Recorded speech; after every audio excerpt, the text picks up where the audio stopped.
Die bede in strofe 5 stel dit so mooi. Ons vra ons Here Jesus Christus dat deur die geloof wat in ons harte geskenk is, hy ons sal sterk, dat ons sal aanhou om in liefde goeie werke te doen.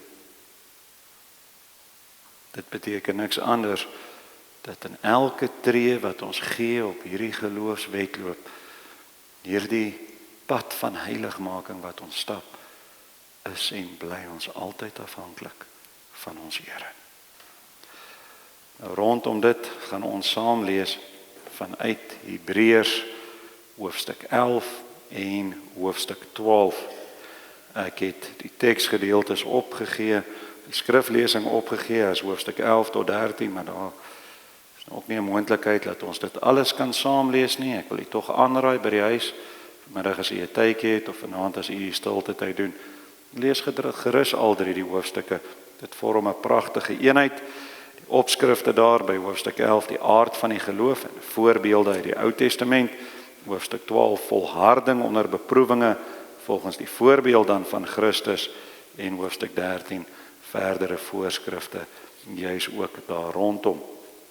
Nou, ons gaan wel saam lees die eerste gedeelte van hoofstuk 11 en die eerste gedeelte van hoofstuk 12.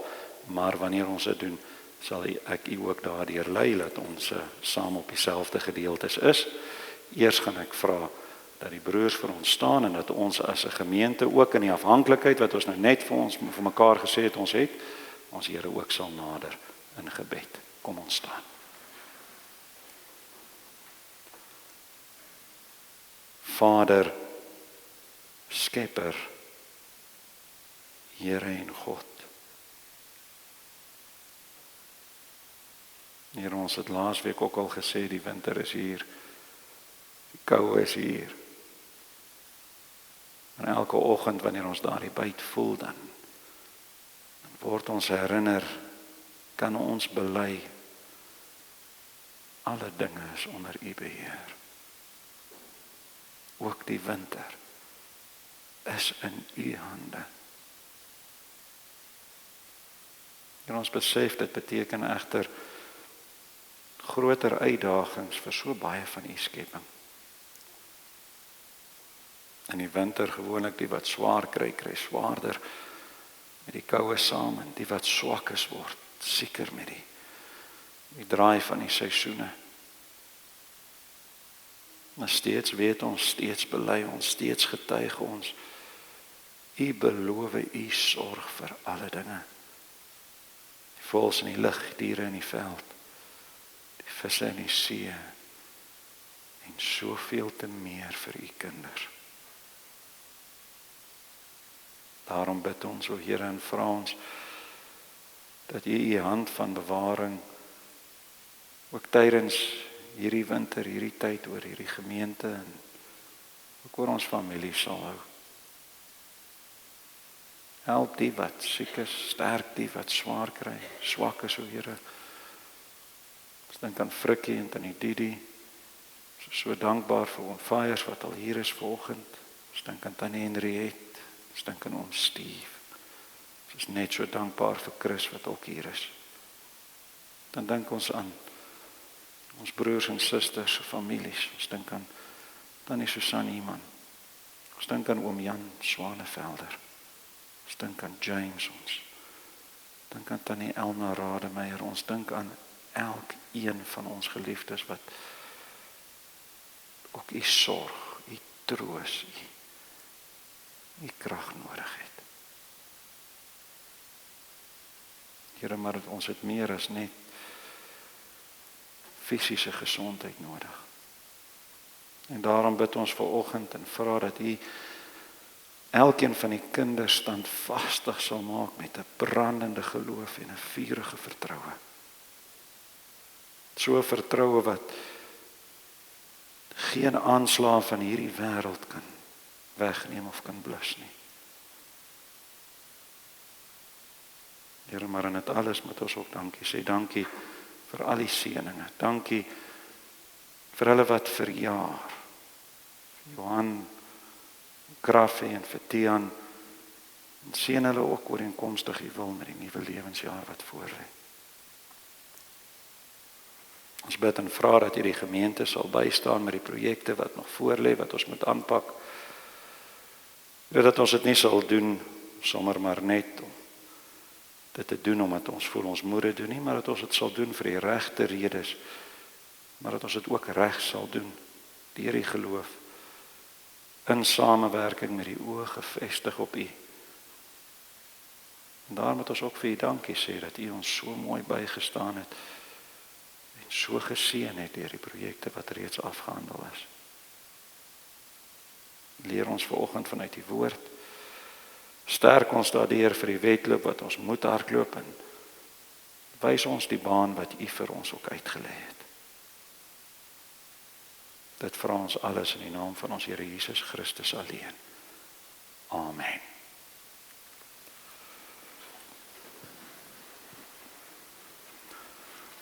Ek gaan vir ons voorlees Hebreërs 11 se eerste 6 strofes. Daarna gaan ons omblaai na Hebreërs 12, maar ons begin met die eerste 6 strofes van hoofstuk 11. Die geloof dan is 'n vaste vertroue op die dinge wat ons hoop, 'n bewys van die dinge wat ons nie sien nie. En daardeur het die mense van die ou tyd getuienis ontvang. Deur die geloof verstaan ons dat die wêreld deur die woord van God toeberei is, sodat die dinge wat gesien word nie ontstaan het uit sienlike dinge nie. Deur die geloof het Abel 'n beter offer aan God gebring as Kain, maar deur hy getuienis ontvang het dat hy regverdig was omdat God oor sy gawes getuienis gegee het. En deur dieselfde geloof spreek hy nog nadat hy dood is. Deur die geloof is Henog weggeneem om die dood nie te sien nie. Hy is nie gevind nie omdat God hom weggeneem het, want voor sy wegneming het hy getuienis ontvang dat hy God behaag het. En sonder geloof is dit onmoontlik om God te behaag, want hy wat tot God gaan moet glo dat hy is en 'n beloner is van die wat hom soek.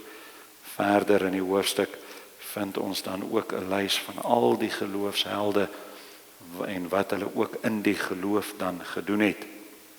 Dan lees ons nou verder hoofstuk 12 vanaf die eerste vers. Daarom dan, terwyl ons so 'n groot wolk van getuies rondom ons het, laat ons ook elke las af lê en die sonde wat ons so maklik omring en met volharding die wedloop loop wat voor ons lê. Die oog gefestig op Jesus, die leidsman en volëinder van die geloof, wat vir die vreugde wat hom voorgehou is, die kruis verdra het, die skande verag het en aan die regterhand van die troon van God gaan sit het. Want julle moet ag gee op hom wat so teespraak van die sondaars teen hom verdra het, sodat julle in jul siele nie vermoeid word en verslap nie. Julle het nog nie ten bloede toe weerstand gebied in julle stryd teen die sonde nie. En julle het die vermaning heeltemal vergeet wat tot julle as seuns spreek. My seun, ag die tugtiging van die Here nie gering nie. Beswyk nie as jy deur hom bestraf word nie, want die Here tugtig hom wat hy liefhet en hy kastei elke seun wat hy aanneem. As julle die tugtiging verdra, behandel God julle as seuns. Want watter seun is daar wat die Vader nie tugtig nie? Maar as julle sonder tugtiging is, wat almal deelagtig geword het, dan is julle onegte kinders en nie seuns nie. Verder, ons het ons vaders na die vlees as kastyders gehad, en ons het vir hulle ontzag gehad, moet ons nie veel meer aan die Vader van die Geeste onderworpe wees en lewe nie? Want hulle het ons wel 'n kort tydjie na hulle beste wete getugtig, maar hy tot ons beswil sodat ons sy heiligheid kan deelagtig word. Nou lyk elke tugtiging of dit op die oomblik nie 'n saak van blydskap is nie, maar van droefheid. Later lewer dit egter 'n vredevolle vrug van geregtigheid vir die wat daardeur geoefen is. Daarom rig die slap hande en die verlamde knieë weer op. Maak reguit paaie vir julle voete, sodat wat krepeel is, nie uitlid raak nie, maar liewer gesond gemaak word. Jaag die vrede na met almal en die heiligmaking waarsonder niemand die Here sal sien nie, en pas op dat niemand in die genade van God veragter nie, dat geen wortel van bitterheid opskiet en onrus verwek en baie hierdeur besoedel word nie. Net tot sover daardie laaste versie pas so mooi aan by die preek oor suurdeeg van 2 weke gelede. Pas op dat die klein dingetjies nie op die ou einde almal beïnvloed nie. Ons teksverse is die eerste 2 verse van hoofstuk 12. Daarom dan, terwyl ons so groot wolk van getuies rondom ons het, dis 'n verwysing na hoofstuk 11 se getuies, laat ons ook elke las aflê en die sonde wat ons so maklik omring en met volharding die wedloop loop wat voor ons lê, die oog gefestig op Jesus, die leidsman en volëinder van die geloof, wat vir die vreugde wat hom voorgehou is, die kruis verdra het, die skande verag het en aan die regterhand van die troon van God gaan sit het.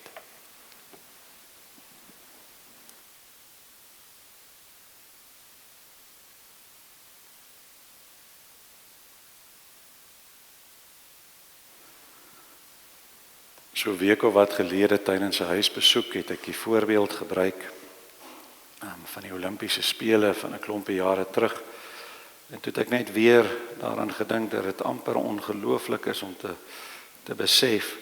Tyd het so vinnig gevlieg, ons is alweer halfpad op pad na die volgende Olimpiese spele. As ek my sommetjie regmaak, is dit net oor 2 jaar.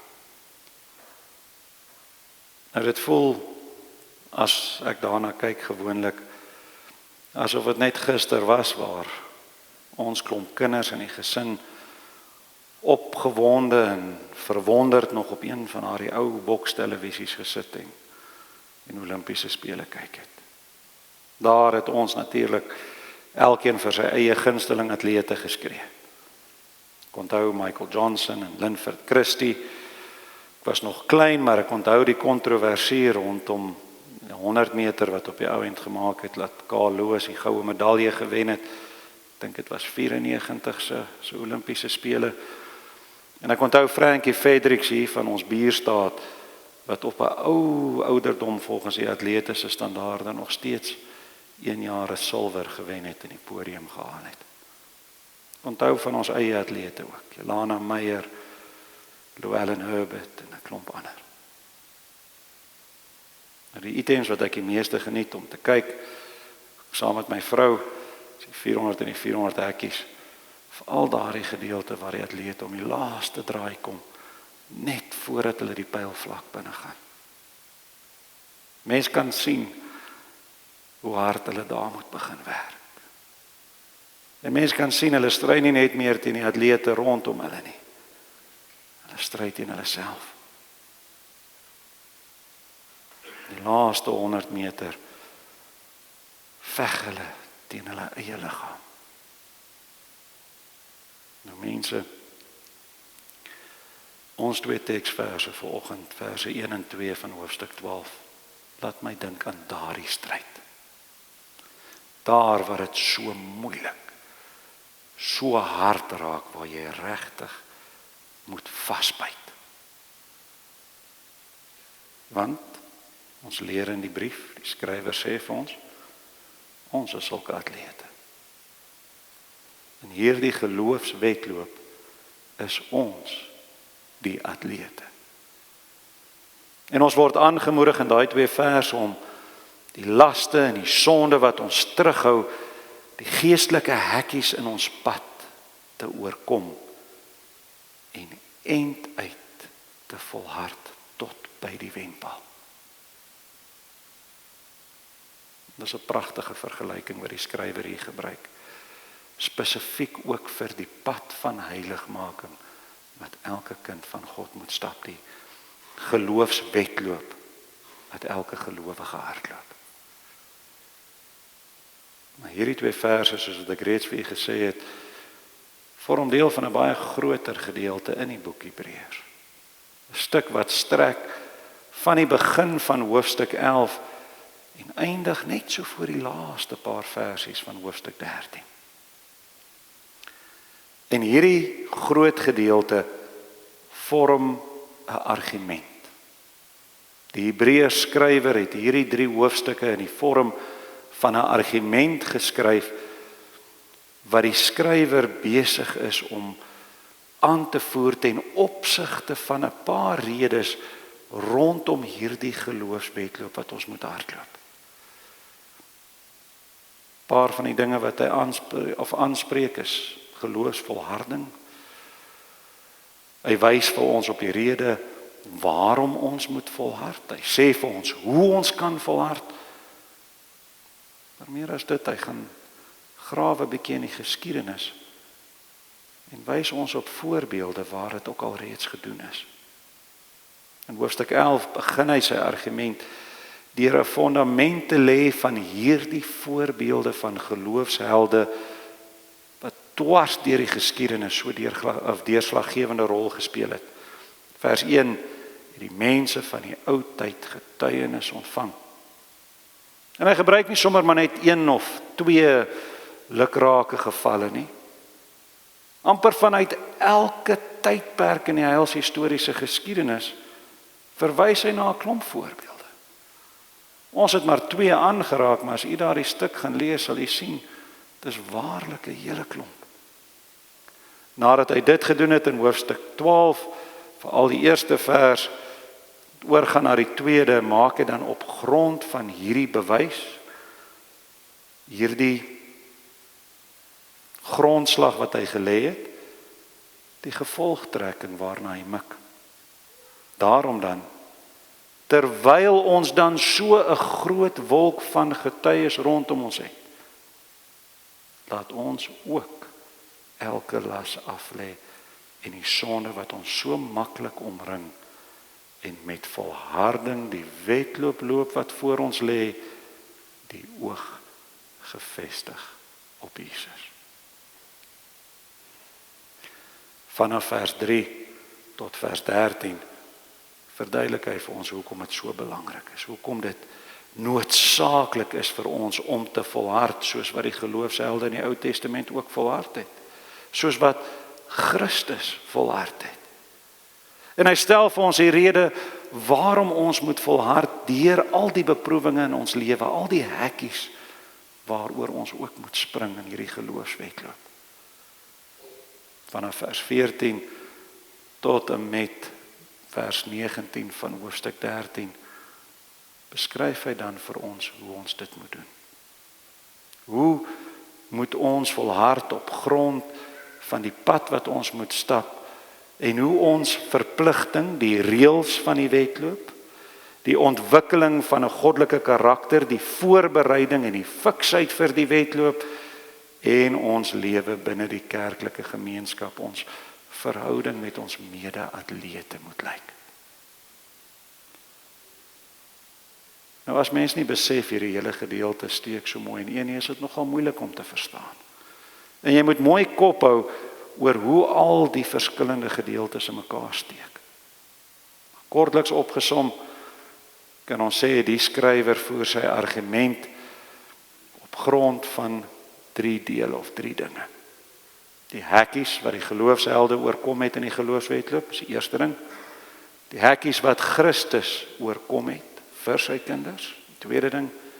En die derde ding dan, die hekkies wat ons moet oorkom in ons pad van heiligmaking. Op grond van hierdie 3 dele maak hy dan die gevolgtrekking. Daarom moet ons volhard. So as ons gaan kyk na die voorbeelde wat die skrywer gebruik het om hierdie argument vir volharding te begin, dan vind ons baie in hoofstuk 11. Uit die tyd van die aardsvaders, of nog voor die aardsvaders, eerder sien ons Abel, sien Henog, sien Noag. By die aardsvaders self sien ons verwysings na Abraham, na Jakob, na Sara. En dan die voorbeelde van Moses, nog later Rahab, die rigters, ook Gideon, Samson, Samuel, Dawid ensovoorts. En elke keer verwys die skrywer na die dade wat hierdie helde deur die geloof gedoen het. Deur die geloof het Abel 'n beter offer aan God gebring as Kain. Deur die geloof het Noag met eerbiedige vrees die ark gereed gemaak. Deur die geloof het Abraham gehoorsaam weggetrek. Deur die geloof het Moses geweier om die seun van Farao se dogter genoem te word. Deur die geloof het Rahab nie saam met die ongehoorsaames omgekom nie, ensovoorts.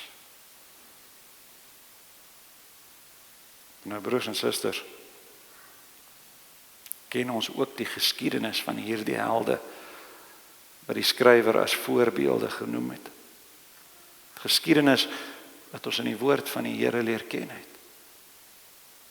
En ons weet hierdie mense ook maar soms klei getrap in die geloofswedren wat hulle gehardloop het. Abraham het gejok dat sy vrou sy suster is.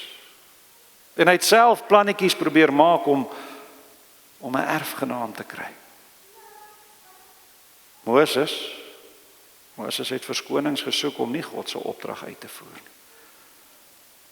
En hy was selfs ongehoorsaam deur die rots te slaan toe hy dit net moes aanraak. Ons kan aangaan, Gideon was klein gelowig. Samson, vol van homself. Selfs Dawid by moord en oorspel gedraai. Elkeen van hierdie mense het op een of ander stadium ook maar oor 'n hekkie geval, ook maar gesondig, want hulle was mense net soos wat u en ek ook is. So waarom gebruik hy hierdie mense as voorbeelde? Voorbeelde vir geloofsvolharding. Wat probeer hy vir ons sê? Dat hierdie mense, ten spyte van die kere wat hulle geval het, vir ons 'n voorbeeld van 'n geloofspad saam met die Here moet wees. Dit wat hulle bereik het, is nie vanuit hulle self nie. Dit wat hulle gedoen het, was in die geloof. Kere wat hulle in die hekkie vasgeduik het in hierdie wedloop, meeste van die tyd het meeste van hulle nie net daar gaan lê of moed opgegee nie. In die geloof het hulle opgestaan en verder gehardloop. Hulle het nie by die hekkies vasgehak of daar waar hulle geval en gestruikel het nie. Maar dan sien ons maak die skrywer sy gevolgtrekking en hy gee die rede ook vir die gevolgtrekking in ons teksverse. Ek lees dit weer vir u. Vers 2, Jesus die leidsman en volëinder van die geloof wat vir die vreugde wat hom voorgehou is, die kruis verdra het, die skande verag het en aan die regterhand van die troon van God gaan sit het. So hier gaan hy oor en hy bespreek 'n baie belangrike aspek van hierdie geloofswedloop. Ons as atlete wat aan die wedloop deelneem, moet besef dit hang nie van onsself af nie. Ons moet ons oë gefestig hou op hom wat al die hekkies oorkom het. Hy praat hier van ons dankbaarheidslewe. Hy praat hier van ons heiligmaking, ons groei in die geloof. En daartoe verwys hy na Christus as die bron waardeur ons kan volhard tot by die wenstreep. Soos ons gesien het met die geloofshelde, elke mens sondig. Elke mens val oor 'n hekkie. En weet jy, ten diepste beteken dit dat geen mens die reg sou gehad het om hierdie geloofswedloop te kan hardloop nie. Ons sou nie kon deelneem vanuit onsself nie. Want as sondaar is ons van nature ongelowig. Niemand sou in eie krag of op grond van eie verdienste toegelaat word om aan die geloofswetloop of lewenswetloop van geloof te kon deelneem nie. Want nie een van ons sou daarvoor kon kwalifiseer nie, want nie een van ons het vanuit onsself daardie geloof nie. En daarom verwys die skrywer hier na Christus, na die een wat God gestuur het, hy wat die wedloop gehardloop het, sodat sy kinders kan deelneem.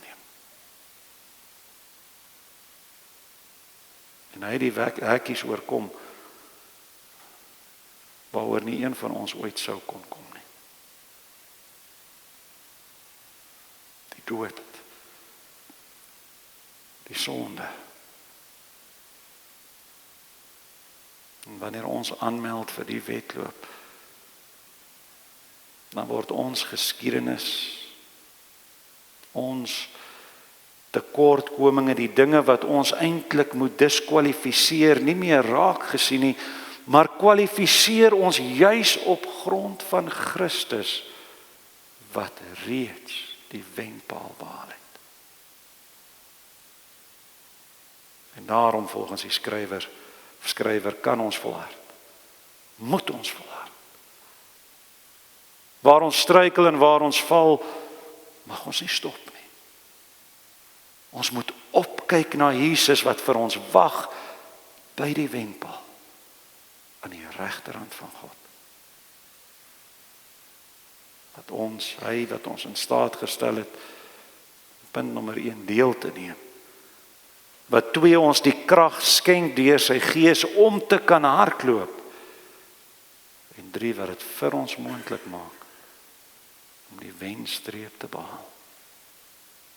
Deur die geloof volhard ons in hierdie wedloop nie tot verdienste nie, maar vanuit dankbaarheid vir hierdie geleentheid, hierdie wonder om in Christus aan die lewenswedloop van die geloof te kan hardloop en te kan deelneem.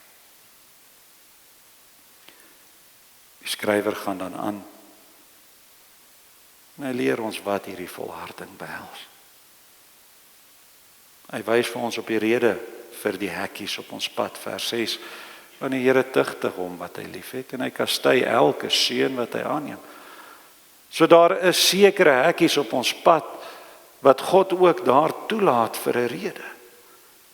En hy plaas dit in die pad van sy kinders sodat ons kan groei, sodat ons kan sterker word om ook ander hekkies vorentoe te kan oorkom. Vers 10, tugtig ons tot ons beswil, sodat ons sy heiligheid kan deelagtig word.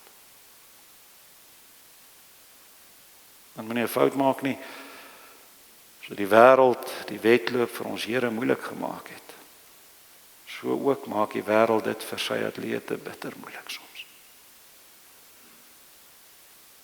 Die skrywer skryf, ons moet in staat wees en bereid wees om tot ten bloede toe, vers 4, weerstand te bied, uit te hou, vas te byt in hierdie wedloop, sodat ons die wenstreep kan behaal. En daarom moet ons besef,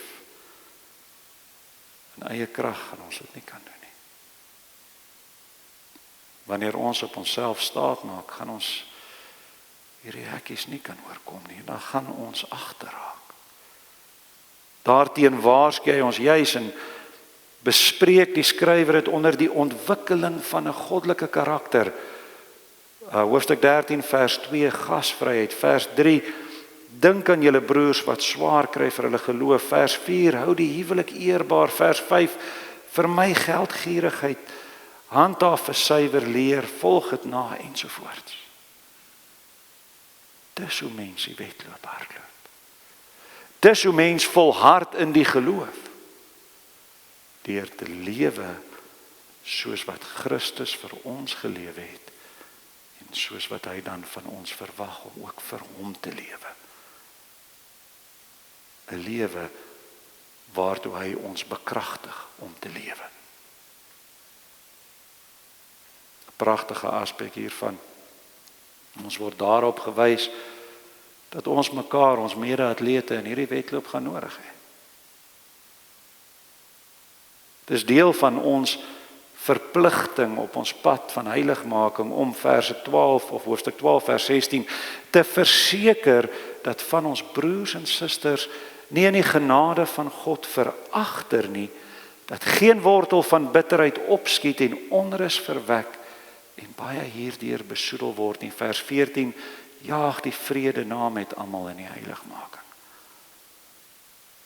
Nou hierin duik ons ook baie keer.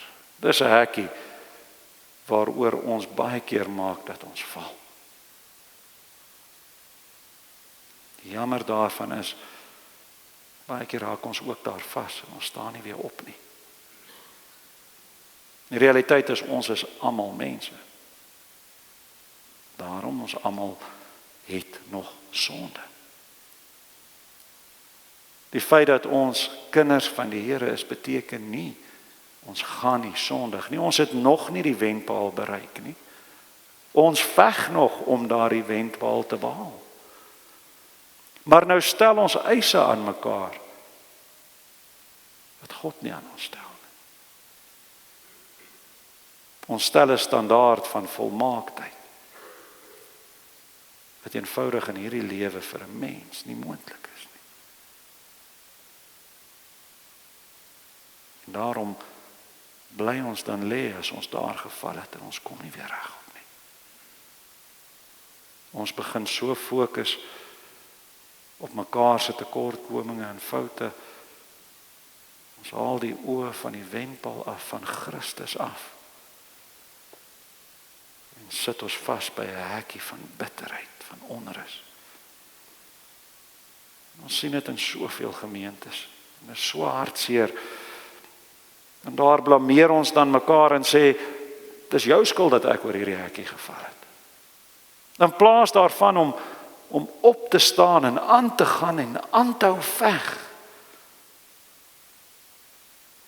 As ons verkeerd opgetree het en iemand dalk gepootjie het in die wedloop, dat ons kan jammer sê. Dat ons die ander persoon ophelp. Ons kyk so maklik vas in die hekkie. En dan sien ons Christus nie meer raak nie.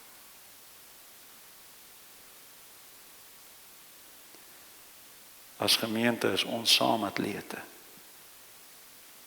Ons hardloop vir dieselfde span. Ons jaag dieselfde wenpaal na. Daarom ondersteun ons mekaar. Ons help mekaar, ons vermaan mekaar waar nodig en ons dra mekaar waar 'n ander een nie meer kan nie. Ons word geroep om mekaar te help. En mense waar ons veroorsaak het dat 'n ander val of agterraak, moet ons omdraai en daai broer of suster gaan haal.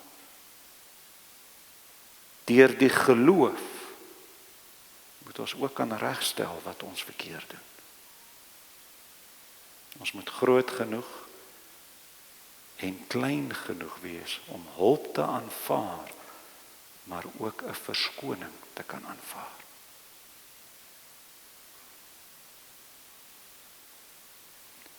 Christus het nie opgegee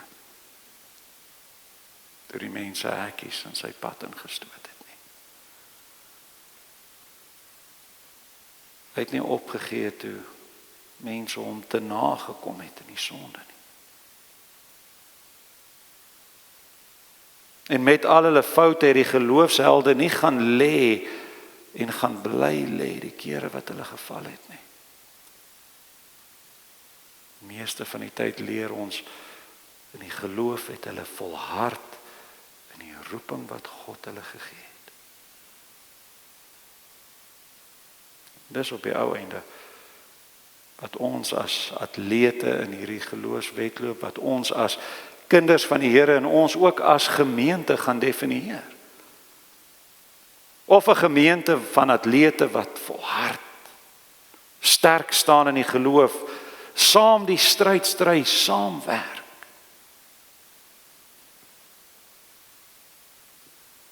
of as individuele inskrywings wat mekaar pootjie en terughou. En op die ou einde van die dag mors ons almal se tyd. As die atlete by die Olimpiese spele rondom daardie laaste draai kom, sien hulle net die wenbal. Hulle bly gefokus op daai eindstreep en die hekkies vlieg een vir een verby. As ons saamwerk, met ons oë gefestig op ons Here, gaan die hekkies ook so verbyvlieg.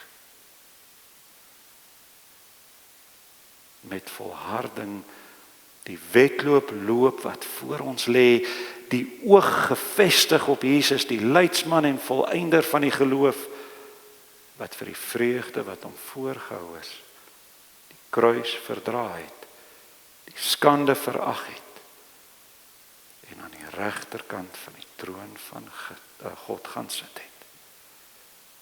Aan hom al die eer.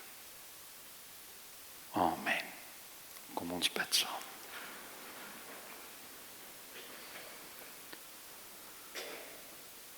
Almagtige God, Here van ons lewens. Here, as gemeente staan ons vanoggend voor U in diepe afhanklikheid. Ons het vanoggend gehoor waarom ons atlete is in hierdie groot wedloop van die geloof. U het gehardloop vir ons. U het die hekkies oorkom vir ons. U het die wenstreep bereik vir ons. En daarom sê ons vir U dankie dat U ons geroep het om ook deel te neem. En nou besef ons ongelukkig lyk ons dankbaarheidslewens nie altyd asof ons dankbaar is nie. Soveel keer staan ons nie op waar ons oor 'n hekkie geval het nie. Ons hou nie altyd ons oë op U by die wenpaal nie en ons hak baie keer vas by hekkies van onrus, bitterheid, selfbejammering.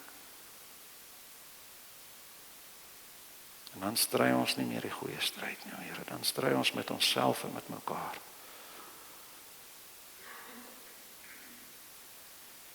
Dan is ons ook nie meer bereid om te help en te vergewe nie. En daar raak ons so maklik mismoedig. Help ons dat ons saam die vrede sal najag. Dat ons mekaar oor die hekkies sal help en dat ons as gemeente ons oë op U gefestig sal hou. Soos die geloofshelde wil ons ook kan sê, in Christus sal ons die wenpaal bereik. Deur geloof sal ons die hekkies oorkom en in liefde sal ons saam die wedloop voltooi. U is ons Here, ons Verlosser, ons leidsman. U alleen is Christus, die Koning en Here. U kom tot die lof en die heerlikheid tot in ewigheid. Amen.